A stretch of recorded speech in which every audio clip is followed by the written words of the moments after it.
านผู้ฟังที่น่ารักทุกท่านวันนี้คลิปนี้หนูจะมาเล่าเรื่องนิทานปล่อยสัตว์100เรื่องต่อจากตอนที่แล้วดังนี้นะคะเรื่องที่64ปล่อยงูได้ลูกแก้วในสมัยราชวงศ์ฮั่นมีท่านอ๋องพระองค์หนึ่งได้รับสนองพระราชโองการจากองค์จักรพรรดิแต่งตั้งให้เป็นราชทูตเพื่อไปเจริญสัมพันธไมตรีกับแคว้นต่างๆครั้งหนึ่งในระหว่างที่ท่านอ๋องเดินทางผ่านทะเลทรายอันร้อนระอุได้พบงูตัวหนึ่งกำลังดิ้นกระเสือกกระสนพยายามจะไปให้ถึงแอ่งน้ำใกล้ๆพระองค์สังเกตเห็นว่ามันได้รับบาดเจ็บที่หัวมีเลือดไหลและอ่อนละหัวโดยแรงเต็มทีท่านอ๋องราชทูตจึงทรงหยุดพักการเดินทางแล้วนำยาสมุนไพรมาทารักษาให้หลังจากนั้นพระองค์ก็ใช้ไม้เท้าค่อยๆประคองงูตัวนั้นลงไปในแอ่งน้ำมันจึงสามารถฟื้นตัวและว่ายตามน้ำไปอีกหลายเดือนต่อมาเมื่อท่านออกเดินทางกลับจากหัวเมืองชายแดนผ่านมาที่เดิมก็พบงูตัวที่ท่านเคยช่วยเหลือมาคอยท่าอยู่ปากของมันคาบลูกแก้วลูกหนึ่งเอาไว้ครั้งเหลือบเห็นท่านอ๋องผู้มีพระคุณเข้ามาใกล้มันจึงคายลูกแก้ววางลงบนพื้นทรายลูกแก้วนั้นยามต้องแสงอาทิตย์ก็ส่องประกายระยิบระยับดูสวยงามท่านอ๋องทรงเป็นผู้มีจิตใจงดงามสะอาดหมดจดพระองค์ช่วยเหลือผู้อื่นโดยไม่ได้หวังสิ่งตอบแทนเมื่อเห็นงูนำลูกแก้วมามอบให้เพื่อเป็นการตอบแทนที่เคยช่วยชีวิตท่านก็มิกล้ารับไว้แต่อย่างใดในคืนนั้นท่านอ๋องได้หลับฝันไปว่าท่านออกไปเดินเล่นแต่ไม่ทันสังเกตจึงเหยียบถูกงูตัวหนึ่งเข้า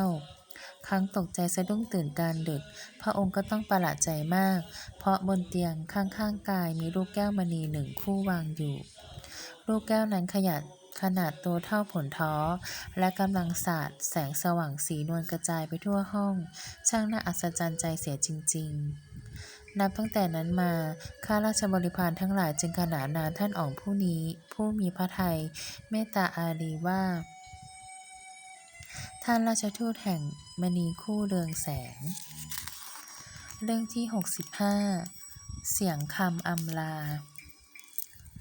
ในสมัยราชวงศ์ซ่งมีนายอำเภอท่านหนึ่งแซ่พันเป็นคนที่ตั้งมั่นอยู่ในศีลธรรมทุกวันหลังจากเสร็จสิ้นภารกิจการงานท่านชอบศึกษาพระคัมภีร์ของพระสมันตะมหาโพธิสัตว์ซึ่งอบรมให้เราหมั่นสำนึกตนอยู่เนืองโดยเฉพาะอย่างยิ่งสอนให้มนุษย์ทุกคนมีความเมตตากรุณาต่อทุกชีวิตในโลกอันเป็นจิตเมตตาที่กว้างใหญ่ดุจฟ้าดินตั้งแต่เริ่มเข้ามาดำรงตำแหน่งเป็นนายอำเภอท่านได้ติดประกาศสั่งห้ามมิให้จับสัตว์ไม่ว่าจะเป็นสัตว์บกหรือสัตว์น้ำหากผู้ใดฝ่าฝืนต้องถูกลงโทษเพราะฉะนั้นทุกคนทุกแห่งเพราะฉะนั้นทุกคนทุกแห่งที่นายอำเภอท่านนี้ไปปกครองดูแลสัตว์ทั้งหลายก็จะมีชีวิตอยู่อย่างร่มเย็นเป็นสุขไม่ต้องกลัวถูกคนทำร้ายบรรดาสัตว์น้ำพวกปลาปูกุ้งหอยก็พากันแบกว่ายไปมาอย่างสบายเวลาแห่งความสุขมันช่างสั้นเสียเหลือเกินวาระที่นายอำเภอผู้ใจบุญจะต้องโยกย้ายไปประจำอยู่ในเมืองอื่นก็ได้เวียนมาถึงการดึกคืนนั้นท่านหลับฝันไปว่าในแม่น้ำลำธารและป่าเขามีเสียงของสัตว์มากมายหลายหมื่นชีวิตร่ำร้องดังออกมาว่าท่านผู้มีเมตตาจิตกำลังจะจากพวกเราไปแล้วในภายหน้าเราคงจะต้องถูกเข็นฆ่าเอาชีวิตอีกเป็นแน่ในความฝันเสียงร้องของสัตว์เหล่านั้นดังสนั่นกึกก้องสะเทือนถึงฟ้าเบื้องบนนายอำเภอตกใจตื่นขึ้นด้วยความแปลกใจ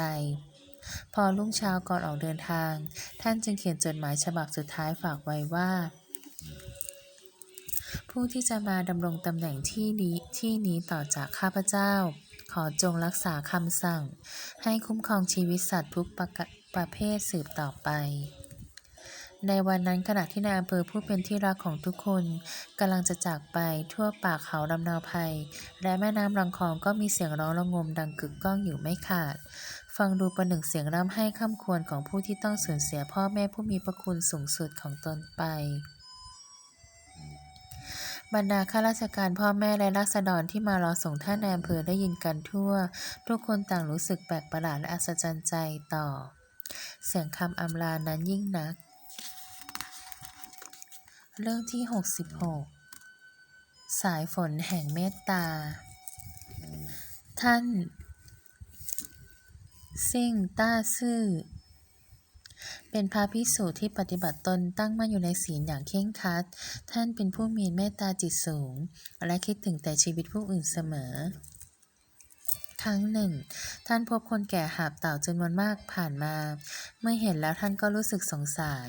ไม่อยากให้สัตว์ถูกฆ่าจึงเอาเงินบริจาคของสาธุชนมาซื้อไว้ทั้งหมดแล้วนำไปปล่อยลงในบึงน้ำบนภูเขาน่านหูโถซันอันเป็นสถานที่ศักดิ์สิทธิ์แห่งหนึ่งซึ่งในอดีตพระมหาโพธิสัตว์กวนอิมได้เคยเสด็จมาบำเพ็ญธรรมผู้คนมากมายทั้งหญิงชายต่างมีความเคารพเลื่อมใสพระภิกษุรูปนี้มากอยู่มาปีหนึ่งเกิดฝนแล้งน้ำขาดแคลนหนักชาวบ้านทั้งหลายพากันหวาดวิตกกังวลกลัวว่าจะไม่สามารถทำนาปลูกข้าวได้ทุกคนจึงลงความเห็นว่าต้องฆ่าสัตว์ใหญ่เส้นไหว้ฟ้าดินเพื่อขอฝนข่าวการทำพิธีฆ่าวัวขอฝนแพร่สะพัดออกไป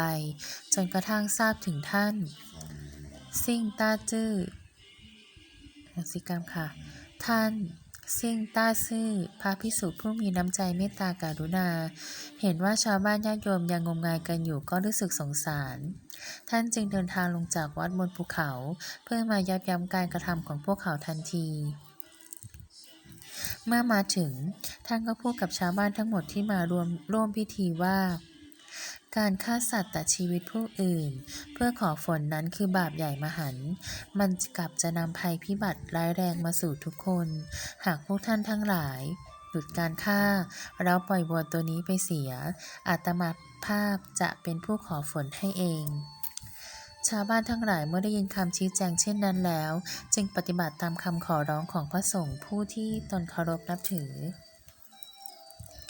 แล้วพระอาจารย์ผู้ทรงศีลและมากด้วยบุญญาบารมีจึงสำรวมจิตอันเปี่ยมด้วยมหาเมตตาจุดธูปกำใหญ่อธิษฐานขอฝนต่อฟ้าดินทันทีที่ท่านปักธูปลงบนโต๊ะพิธีอากาศเบื้องบนก็เกิดแปรปรวนเมฆฝนมากมายก่อตัวขึ้นปิดบังแสงตะวันจนมืดครึ้มสักครู่ฝนก็เทลงมาบันดาลให้แผ่นดินชุ่มฉ่ำเย็นสบายไปทั่วอาณาบริเวณอันกว้างหลังจากเหตุการณ์อันเป็นปาฏิหาริย์ผ่านไปไม่นานผู้คนจำนวนมากมายก็หลั่งไหลมาปฏิบัติธรรมบำเพ็ญกุศลด้วยการปล่อยสัตว์ตามอย่างท่านเป็นเหตุให้ทุกครัวเรือนประสบแต่ความร่มเย็นเป็นสุขสืบต่อกันเรื่อยมาจักจั่นที่พบเห็นอยู่ตามกิ่งไม้ช่วงชีวิตนั้นแสนสั้นอยู่ได้เพียงไม่กี่วันก็ต้องตายคนที่คิดจะจับมาเพื่อความสนุกเพลิดเพลินควรมีใจคิดสงสารมนุษย์ทั้งหลายไม่ว่าร่ำรวยหรือยากจนสูงสักหรือต่ำต้อยโง่เขลาหรือฉลาดสุดท้ายก็มีวันที่ต้องตายจากโลกนี้ไปเช่นเดียวกันหลักธรรมคำสอนในคัมภีร์ในหนังสือธรรมะผู้ใดหมั่นศึกษาหมั่นพิจารณาหมั่นปฏิบัติให้มากก็จะค่อยๆแปลเปลี่ยนจิตใจและอุปนิสัยให้ดีงาม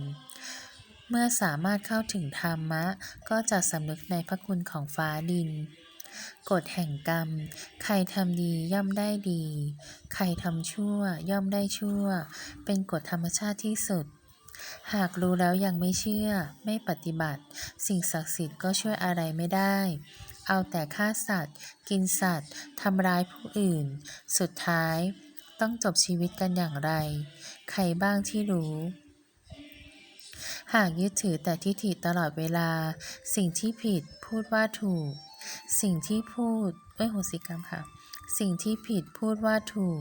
สิ่งที่ถูกกลับว่าผิดย่อมทำชั่วกันได้ไม่หยุดยั้งบาปกรรมจะทบทวีท่วมฟ้าสาธุชนผู้ที่สามารถพิจารณาจนเห็นแจ้งในสัจธรรมย่อมจะบังเกิดศรัทธามั่นคงหนักแน่นจริงใจสามารถปฏิบัติธรรมไปได้โดยไม่หวั่นไหว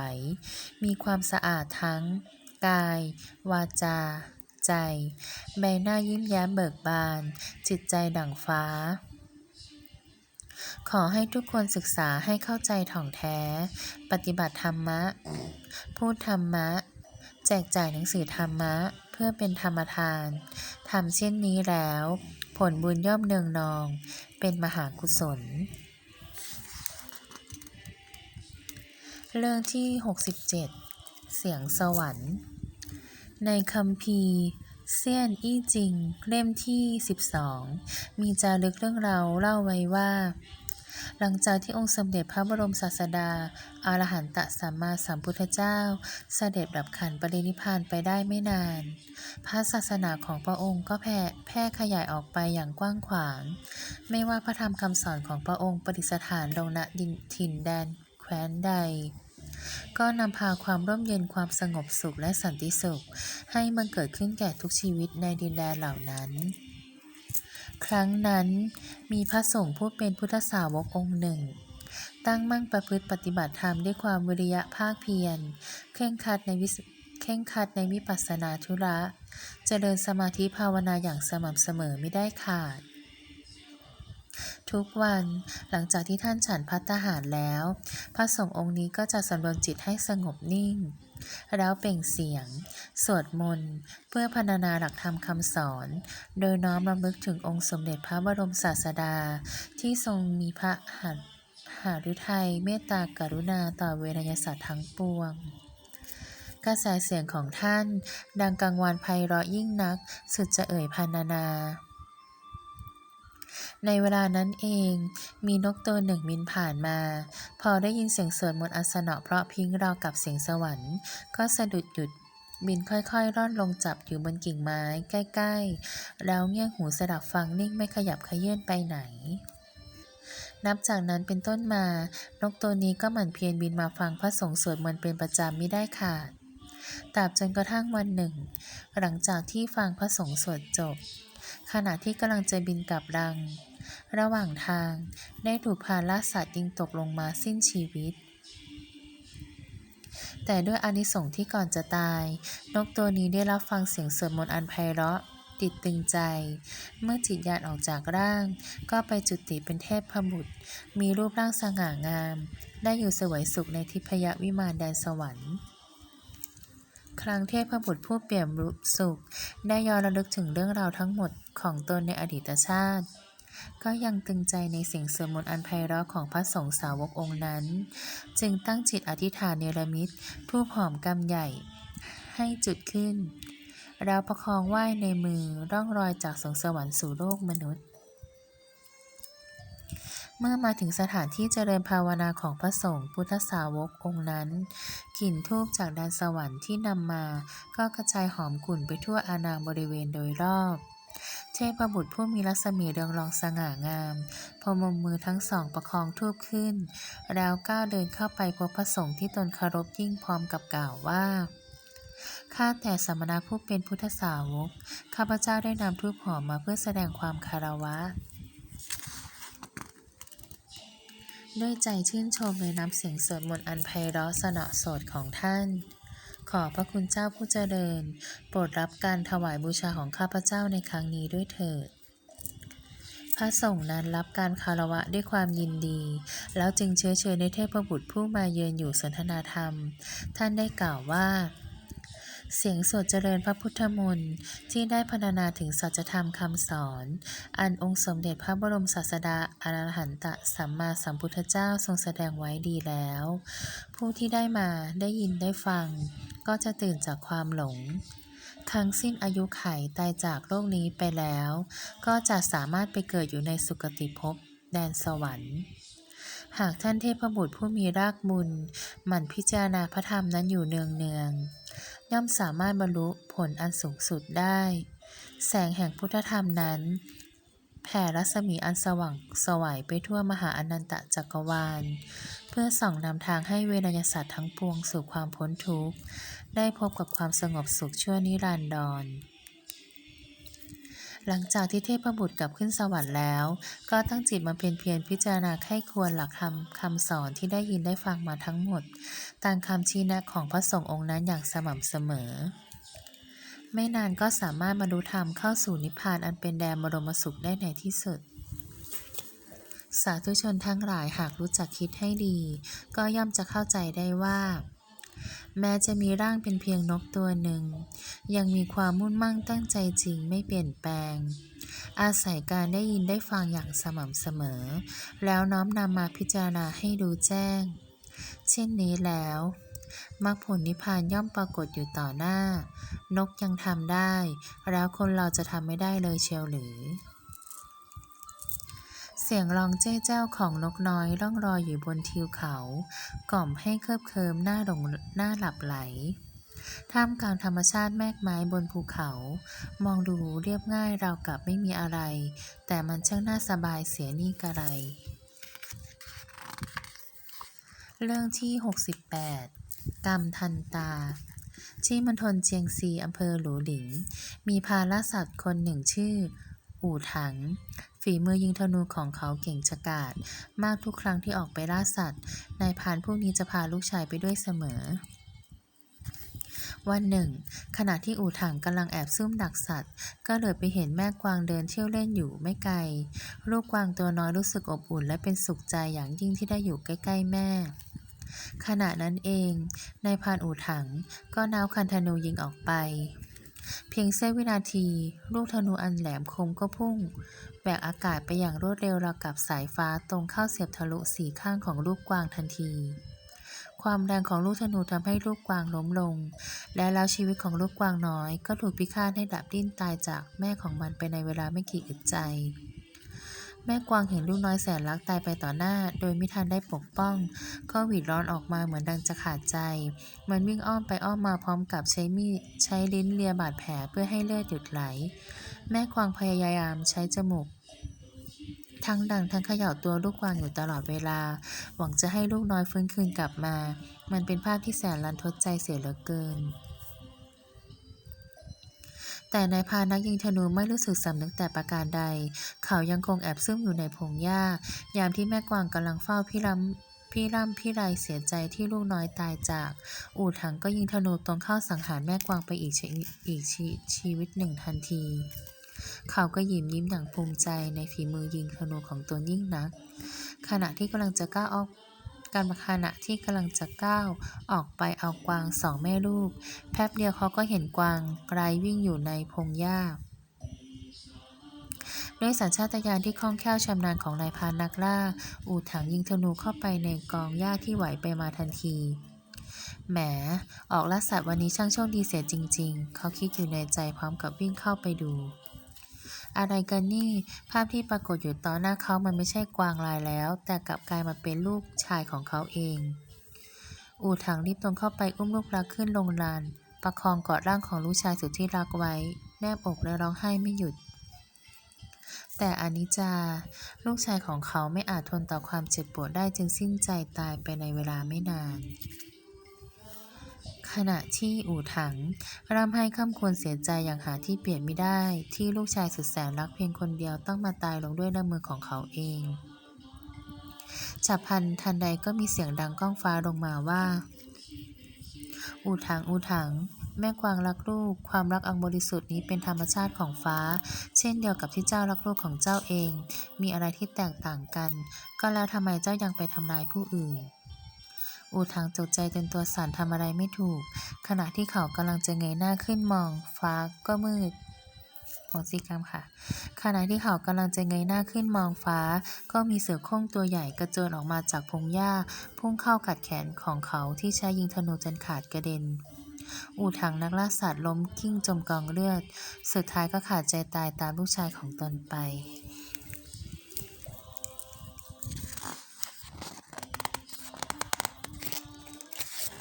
เรื่องที่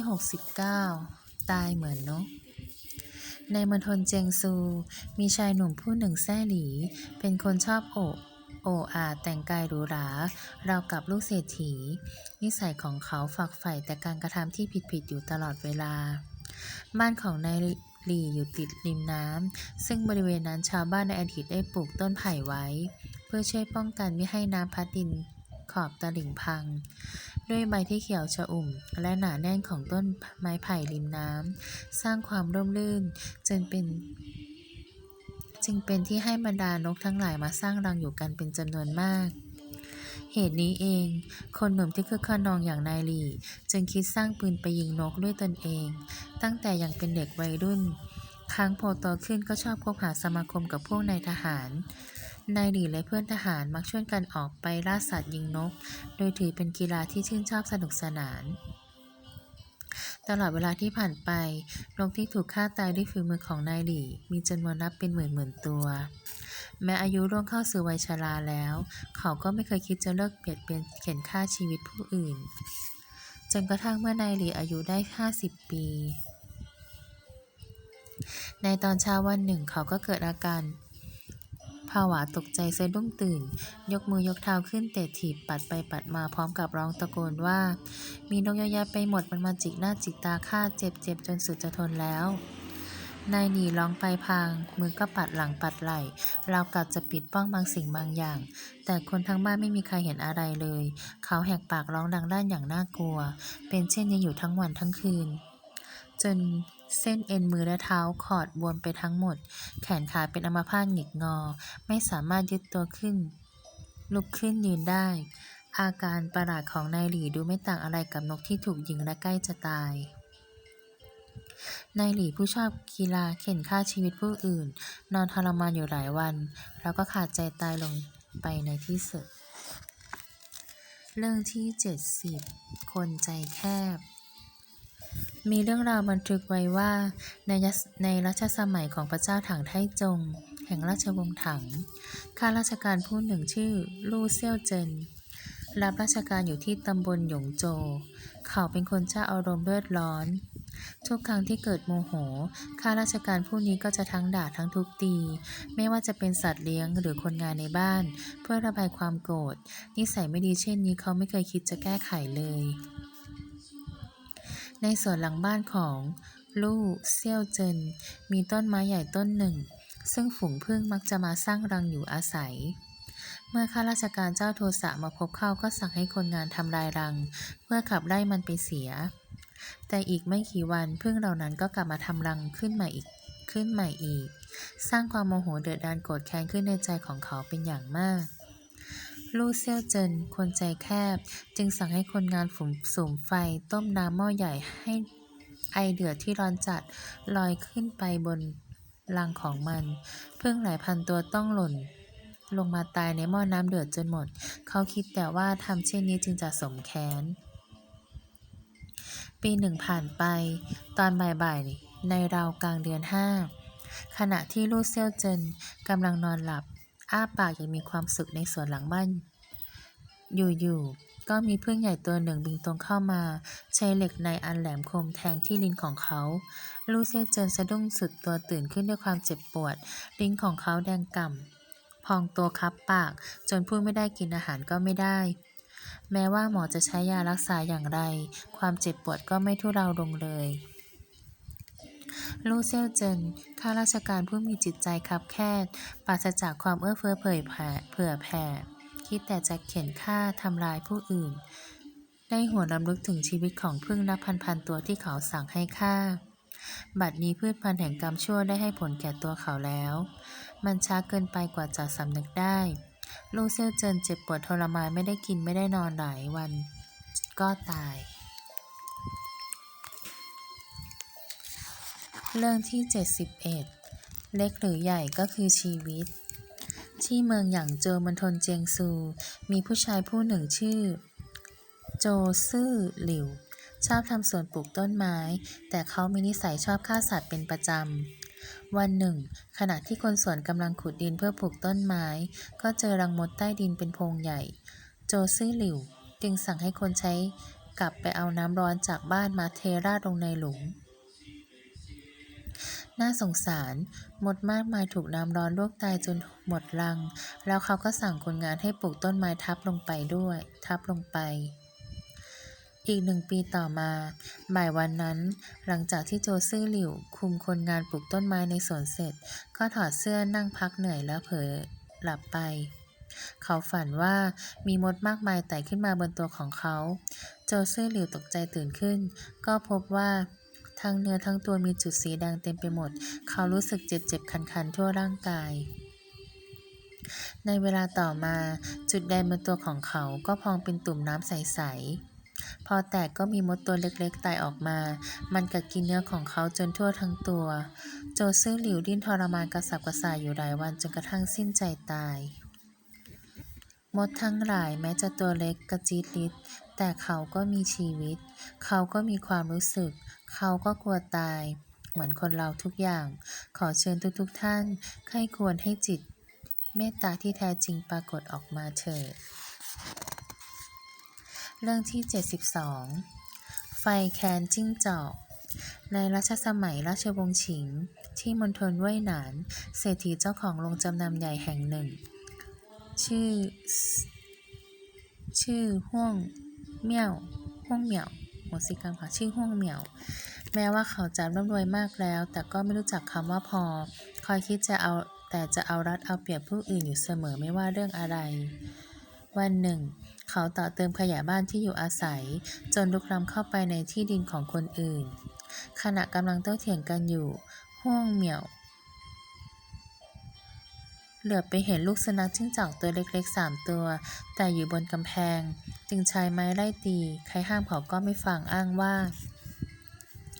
มันจะไม่ได้ต้องเข้ามาในบ้านข้าฮ่วงเหมี่ยวตีลูกสุนัขจิ้งจอกตายไป6 ตัวโหสิกรรมค่ะฮ่วงเหมี่ยวตีลูกสุนัขจิ้งจอกตายไป2 ตัว มีตัวหนึ่งหนีรอดไปได้ นับตั้งแต่วันนั้นเป็นต้นมา ครอบครัวของเขาก็ประสบเหตุการณ์ร้ายๆแทบทุกวัน ไม่เคยได้อยู่อย่างสงบเลย จนกระทั่งย่างเข้าเดือน 12 โรงรับจำนำของฮ่วงเหมี่ยวก็เกิดไฟไหม้โดยไม่รู้สาเหตุ แต่ก็สามารถดับได้ทัน เขาเชื่อว่าจะต้องเกิดจากแรงอาฆาตของลูกสุนัขจิ้งจอกที่ถูกเขาทำร้ายอย่างแน่นอนฮ่วงเหมี่ยวเดินทางไปขอความช่วยเหลือจากอาจารย์แท้จาง ผู้ซึ่งมีความรอบรู้ในเรื่องเวทมนต์ อาจารย์จางได้ให้ผ้ายันผืนหนึ่งมาติดที่หน้าบ้าน เหตุการณ์อะไรก็มีท่าว่าจะสงบลง แต่ไม่กี่เดือนต่อมา เพศภัยต่างๆก็เกิดขึ้นอีก ซ้ำยังรุนแรงยิ่งกว่าเดิม จนเขาไม่รู้จะแก้ไขอย่างไร ดังนั้นฮ่วงเหมี่ยวจึงตัดสินใจขายโรงจำนำ โดยไปติดต่อเสนอขายให้แก่เศรษฐีเฉิน แต่แล้วก่อนหน้าที่จะมีการตกลงซื้อขายกันเพียงวันเดียว ในตอนกลางวันขณะที่เศรษฐีเฉินกำลังนั่งอ่านหนังสืออยู่ ก็ได้ยินเสียงดังมาจากเพดานบ้านว่า ข้ากับคนแท้หวงมีความแค้นต่อกัน ขอท่านจงอย่าเชื่อคำพูดเขา อย่าได้ซื้อโรงจำนำของเขาเลยเศรษฐีเฉินเล่าเรื่องเสียงที่ได้ยินให้ภรรยาของเขาฟัง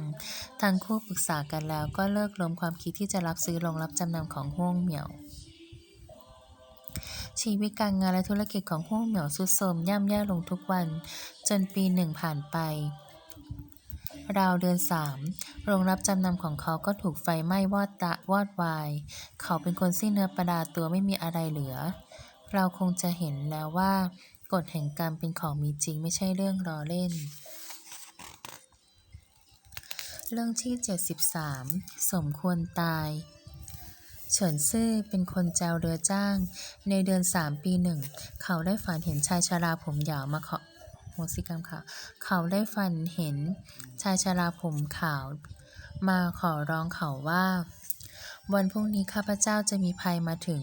ขอท่านได้โปรดช่วยเหลือสักครั้งเถิด แล้วต่อไปภายหน้าข้าพเจ้าจะตอบแทนบุญคุณ พอตื่นขึ้น เฉินซื่อคิดว่าความฝันนี้แปลกประหลาดไม่รู้ว่ามันหมายถึงอะไร วันต่อมาขณะที่เขากำลังแจวเรือส่งผู้โดยสาร ก็ได้ยินเสียงคนแจวเรือที่อยู่ข้างๆร้องเอะอะ เมื่อเขาเดินไปดูที่หัวเรือจึงพบว่ามีนกทะเลตัวหนึ่งมีนาคทะเลตัวหนึ่งถูกคนล้อมจับเอาไว้ได้ ในเวลานั้นบนเรือมีผู้โดยสารท่านหนึ่งเกิด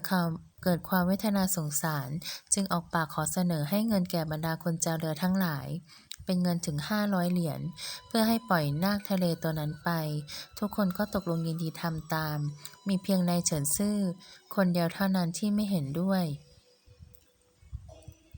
ในใจของเขาเต็มไปด้วยความละโมบปราศจากเมตตา